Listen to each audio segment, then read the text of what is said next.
Okay, so I finished chapter 22, and that ending was really sad. So let's back up a little bit. Yumi being so, like, taking things exactly as they're said was really funny, in that Painter was like, all right, well, you're going to learn to draw bamboo. That's important because we're learning each other's lives, and you're going to have to do this like 1,000 times. And she's like, okay. And painted bamboo 363 times. Ooh. Yikes, but also hilarious.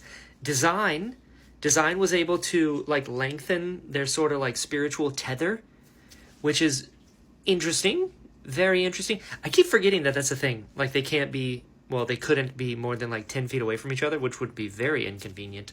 But she was able to make it to where it's, like, a few blocks, which is cool. Yumi went and hung out with Akane and the others. I love that. As someone whose entire existence is, like, regulated to the T where she doesn't even feed herself, it's pretty great that she got, like, friends and got to go hang out. I don't know, I really like that. And then Painter is like, okay, well, how about we start living each other's lives and, like, really try it? And so Painter is now, like, eating food on his own, and everyone is just, like, kind of freaking out. In Yumi's world, they brought, like, a stacking machine to, like, help summon the spirits, I guess. And it's just, like, straight up sacrilege. And then this was sad.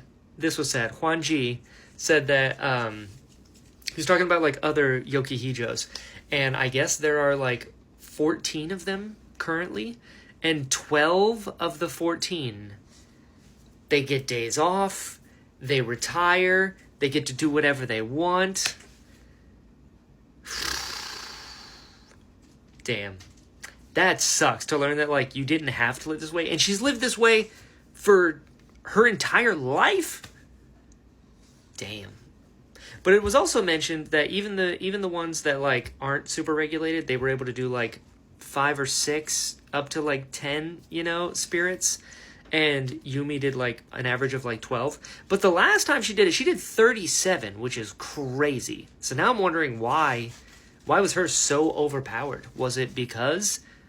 Well, no, it wasn't, because there's another one that's regulated as well. So I wonder why she was able to summon so many. And I wonder why, like, I know it's Eugene, the woman that's in charge, Lu Yen.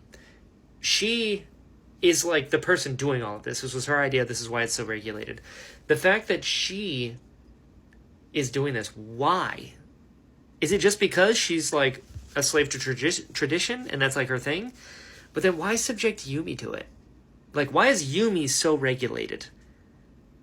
And why aren't the others? And especially because I guess this is not, like, a new thing. They've been doing it for, like, a couple hundred years now, where it's just, yeah, Yokihijos can do what they want. But she's like, no, not Yumi. So why is Yumi inherently special? Or is it because of Lu Yen is making the decision for her?